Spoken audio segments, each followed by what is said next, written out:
Training your dog can be a rewarding journey, and practicing patience is key to achieving the best results. Here's a simple tip: when teaching your dog a new command, use positive reinforcement to encourage good behavior.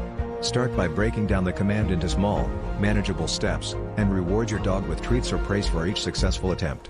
This method not only helps your dog learn effectively but also strengthens your bond.